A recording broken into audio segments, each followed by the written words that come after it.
On this video, I'm going to continue what I have been doing in the book of Job. We have worked our way up to chapter 10, verse 12 and following. I'm looking at the grammar inductively, verse by verse, and then also doing a basic commentary, a running commentary as we go through this section. Let me just begin with vocabulary, if I might. Beginning in verse 12, pekudah means oversight. Then safan, to hide. Nakah, to acquit. Rasha, to be wicked or act in a wicked way. Alai is woe. Sadak, to be righteous. Sava, to satisfy. Kalon is dishonor. Ra'ah, to see. Oni, affliction. Ga'ah, to be exalted or lifted up. Shachal means a lion. Tsud, to hunt. Pala, to act in a marvelous way. Chadash, to renew, to make something new. Ka'as is anger. Khalifa, meaning like a relay or relaying. Rechem is womb. Gava, to perish, to die, expire. Yaval, to bear alone. Balak, to like smile.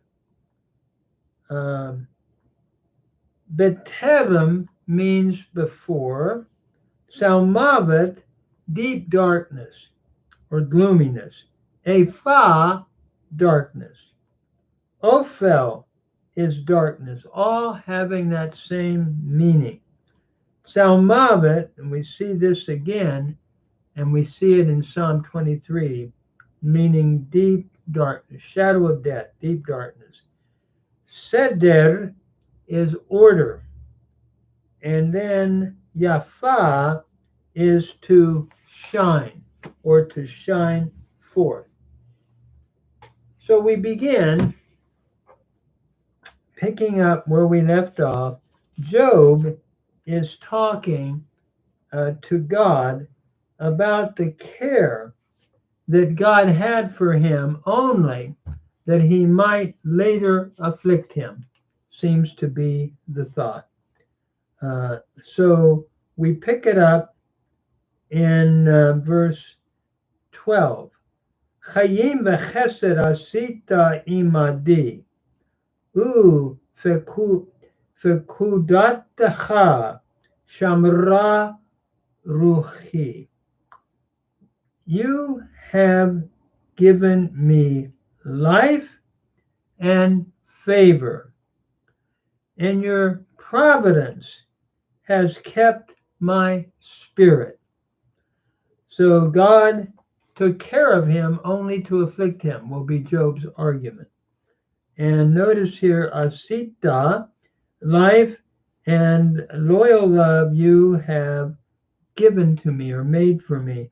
Asita is the Cal perfect second masculine singular from asa. And then your providence, your care has preserved my spirit. Shamra is the Cal perfect third feminine singular from shamar. But then all of this, Job is going to say, is that God might now afflict him. And he continues that theme up through verse 17. So we'll pick it up at verse 13 or continue it. Ve'elet tzafanta bilvavecha yadati kizot imak. These things you have hidden in your heart. I know that this is with you. Safanta is the cow perfect second masculine singular from Safan. And then we have, that is, these things you have hidden in your heart. I know, Yadati is from Yada, to know, cow perfect first common singular from Yada, that this is with you. So in verse 13 and 12 and 13, God's providence resulted in Job's being alive. God had granted Job life, and his care had preserved his life. But all of this had a motive, Job is arguing. Yet all the time, your real motive comes out. Notice in verse 13, yet these things you hid in your heart. Although God had created Job so carefully, his real hidden motive, Job states, was to inevitably bring his present suffering upon him. So in verses 14 to 17, he's going to further explain verse 13. And so we come to verses 14 then and following. Notice in verse 14, it reads, Im chatati ushamartani u me avoni lo tenakeni. That is, if I have sinned, you keep me, like you mark it against me. U me avoni, and my iniquity lo tenakeni. That is, my iniquity you did not acquit. Chatati is the cow perfect first common singular from chata, to sin. Ushamar tani, shamar is the cow perfect second masculine singular from shamar, followed by the pronominal suffix in the e. Notice the ani, the hinge, followed by e, first person singular pronominal suffix. So if I have sinned, you kept me, kept it in your mind, marked me, and my iniquity you did not acquit. Tenakeni is from naka, to pardon or acquit. It's the PL imperfect second masculine singular from naka, a lamed he verb, followed by the pronominal suffix in the e here, the hidric yod, first person singular. So what Job is saying is he feels his futility in pleading with God for his innocence. For whether he be innocent or guilty, God would, he argues, track him down to bring eventual misfortune upon him.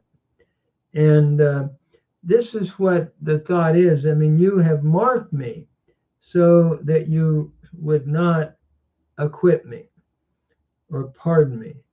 And then he continues to develop that thought. Im rashati alayli v'tzakani Sadakti lo esa roshi, Siva kalon urae onyi. If I am wicked, woe is me. And if I am righteous, yet I will not lift up my head, because you would push it down, I think Job is arguing. Being full of dishonor and looking upon my affliction, seeing my affliction. So notice here, Rashati is from Rasha, to do evil. It's the cow perfect, first common singular from Rasha. If I be wicked, then woe is me. And if I be righteous, Sadakti is from Sadak. It's the cow perfect, first common singular from Sadak. If I be righteous, yet I shall not lift up my head. Esa is the verb to lift up. It's the cow perfect, first common singular from Nasa. I will not lift up my head. Filled of dishonor, or being full of dishonor, and looking upon my affliction.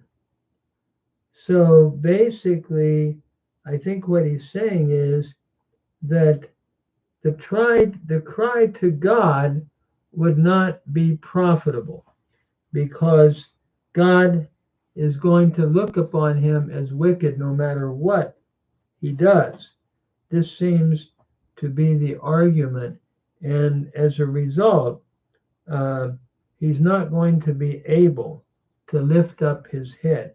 If Job should exalt himself and lift up his head, even in innocency, it seems, God would hunt him down, and we're going to see afflict him like a lion.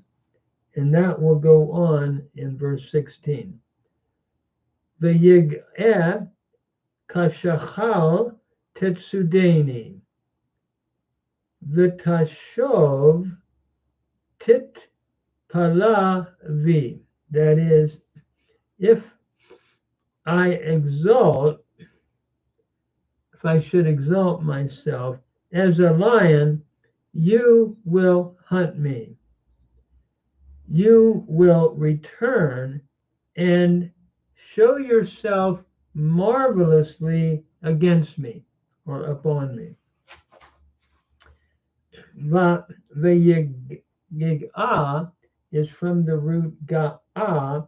It's the cow perfect, third masculine singular from ga'ah, to lift up or to exalt. And if it exalt itself, that is my head, as a lion, you will hunt me.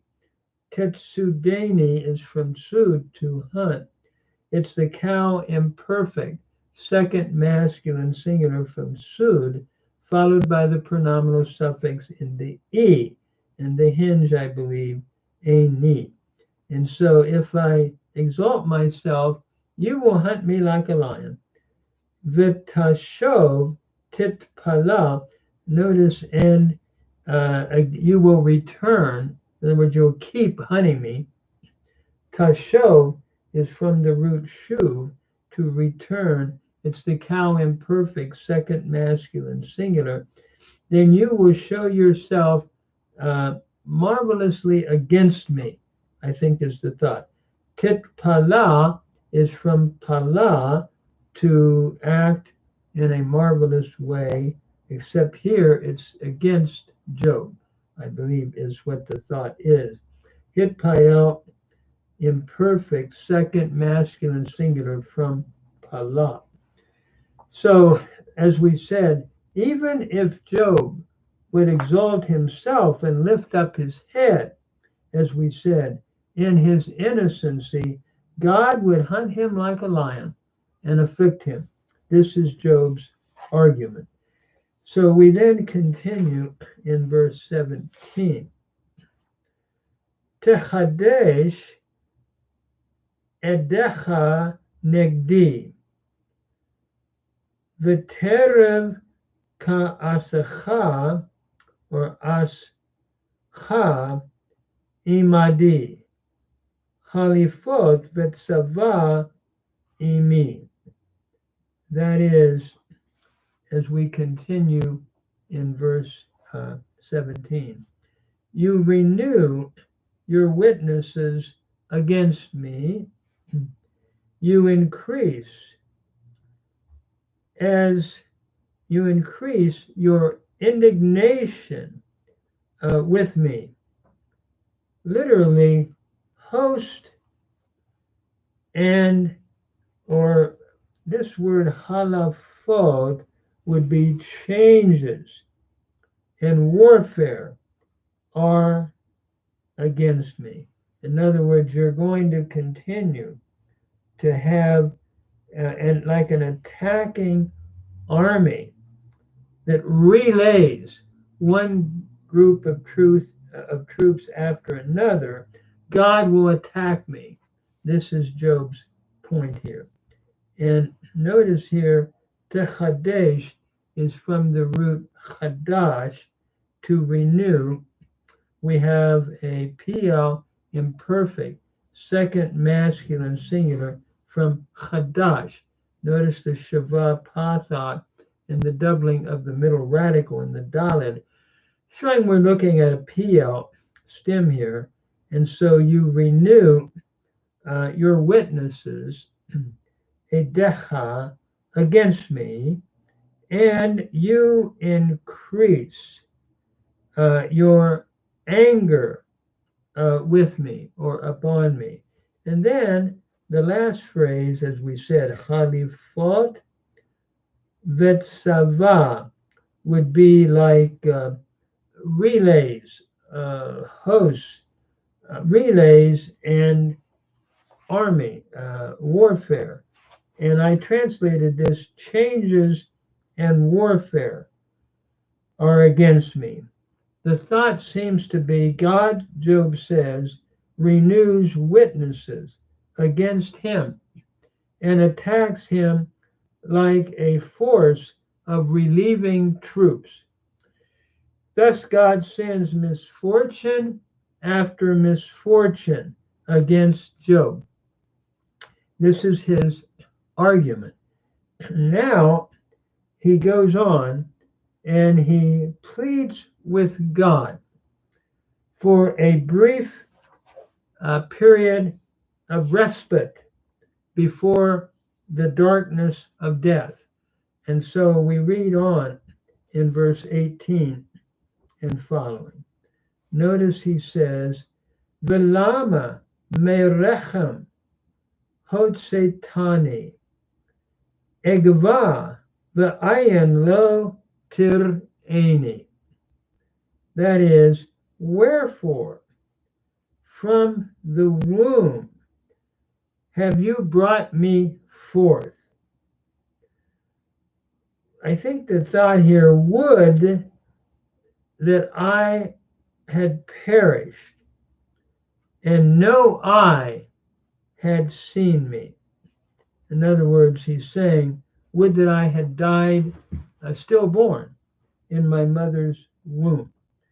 So as we look at the grammar, Lama merechem ho se tani, from Yatsah, it's a hifil perfect here, a second masculine singular from the root vatsa, which means to come forth. So why from the womb did you cause me to come forth? And the E here is the pronominal suffix, first common singular, to this hifil perfect verb from yatsa, historically vatsa. And that's why we have the holum here, because as we look at historical development, it would have been Titani becoming Tani. So why from the womb have you caused me to be brought forth? I think I would have died, and no eye would have seen me. Egava is from gava, to expire. It's the cow perfect first common singular from gava, and no I, tirani, is from ra'a, a final lamed hey verb, a cow imperfect second masculine singular from ra'a, followed by the pronominal suffix in the e, or the hidrik yod. So had I died in the womb, I would have been brought forth, and no one would have seen me. Job asked, why could not he have simply died in his mother's womb? This is the depression that he's going through. Then he could have been directly from the womb, he could have been brought to the grave, and no eye would have seen him and would not have experienced, therefore, he would not have experienced its present misery. This is the same thought that we saw early on in chapter 3, verse 11, where Job made the same claim or the same thought. So then we move on into the next verse, that is verse 19. Ka'asher lo hayiti eyeh mibeten la kever uval. That is, as I had not been, I should have been as I had not been. Here, hayiti is the cow perfect first common singular from haya, and then I should be yeah from haya, cow imperfect first common singular from haya. So I should have been as I had not been, or as I had not been, literally, I should be. Mibeten la kever uchal. From the womb to the grave, I would have been carried. And that happened, Job is saying. And notice uval is a hofal imperfect first common singular from yaval. So I would have been carried from the womb to the grave. And then he continues on talking about the brevity of life and asking God to just give him a brief moment of respite. So, verse 20, Halo me'at yamai yachadal, are not few my days? Now, yachadal is a debated word, and let me talk about that for a moment. Are not few my days? Either cease cease, or may it cease, depending on whether we take it with the kativ or the kare. And then yashit would be let me place to me, or may you place to me, that I may take a little comfort. Ve'av liga me'at. Let me make a couple comments here about this particular verse. As we look at the first word here, it could be yehdal. That would be the justive. It would be a cow justive, third masculine singular from chadal, and we would it would be have been appointed before the vows yechdal, which would be uh, may may it cease. In other words, cease them. Uh, Let my days be few. Let them cease. That would be the katib. The kure, if one is reading with the kure, the yod would be like a vav. Vachadal, which would be and cease, would be the way that it would be rendered. It'd be a cow imperative, second or masculine singular from chadal and cease. So it depends on how we want to read it, whether with the kativ or the kore. And then the next phrase, we have a similar situation.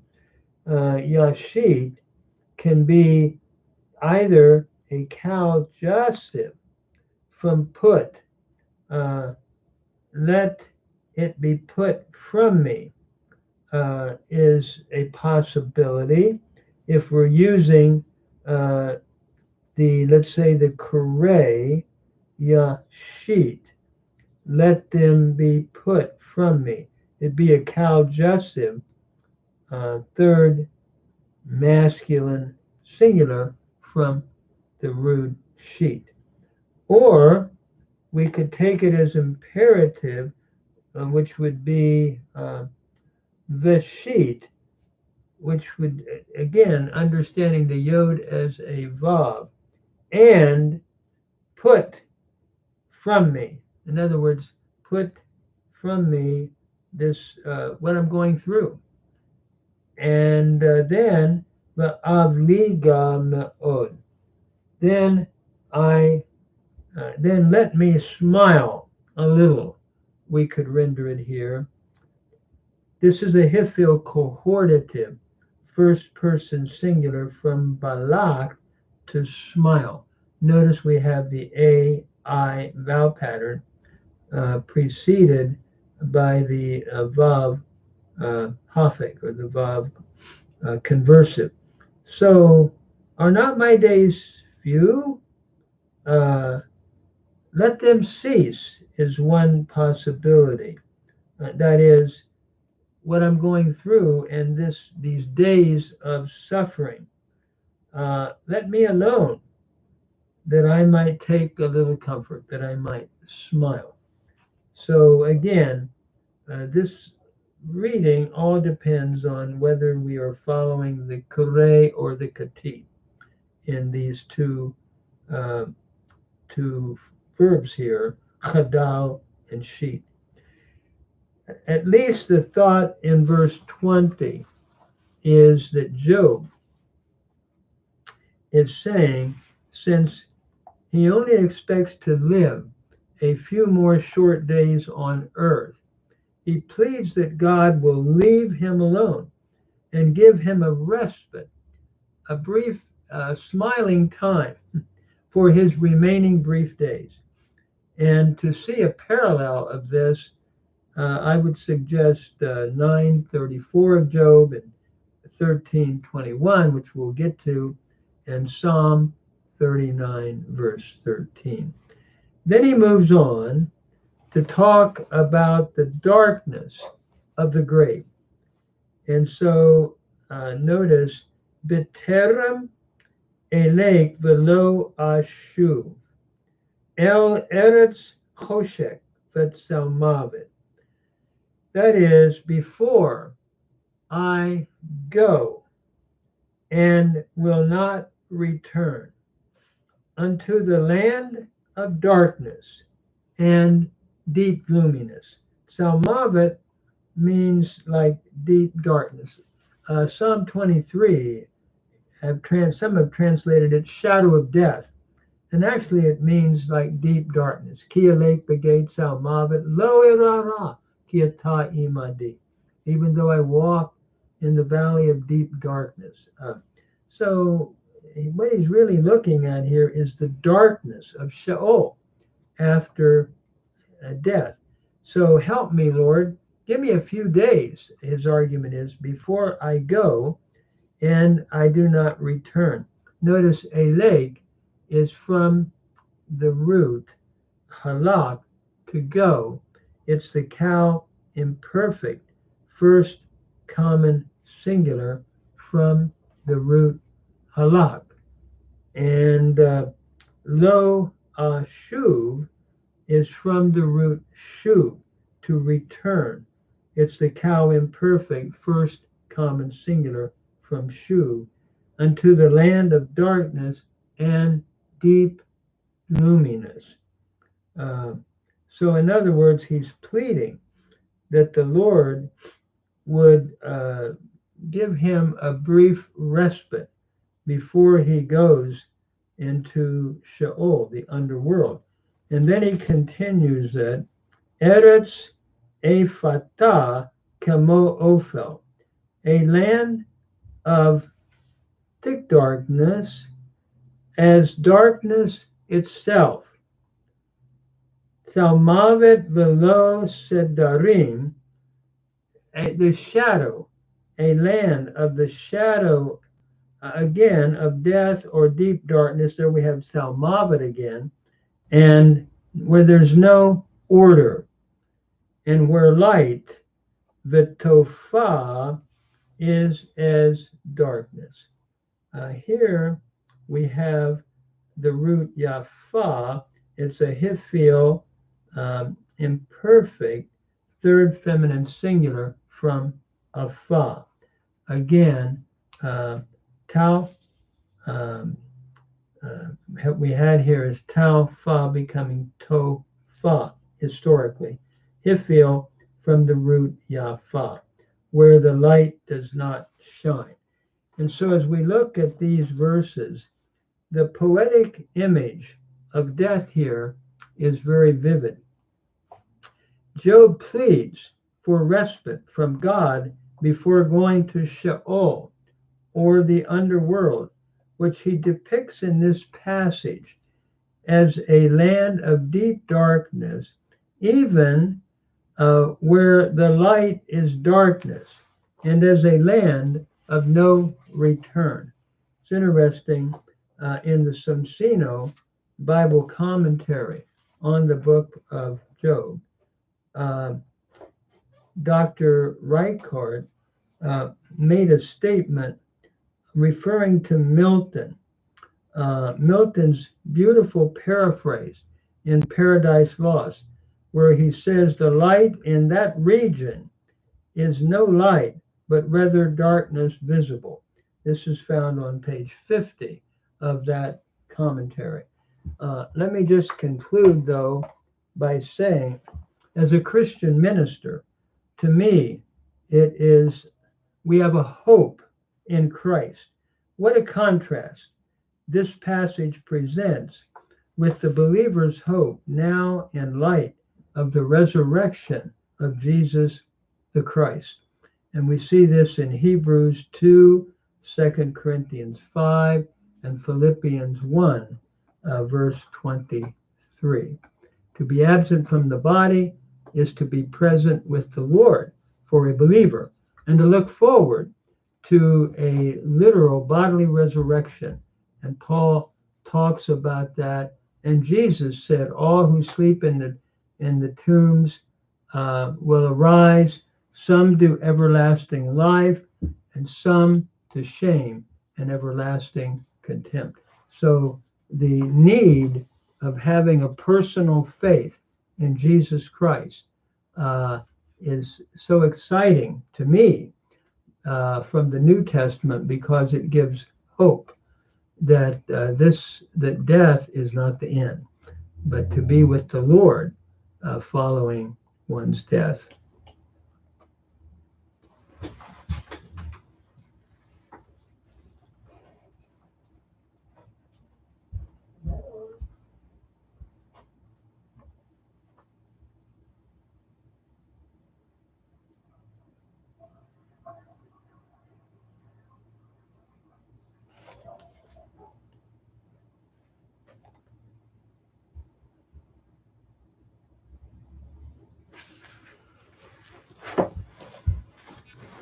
Hey, Janet. 1 second, honey.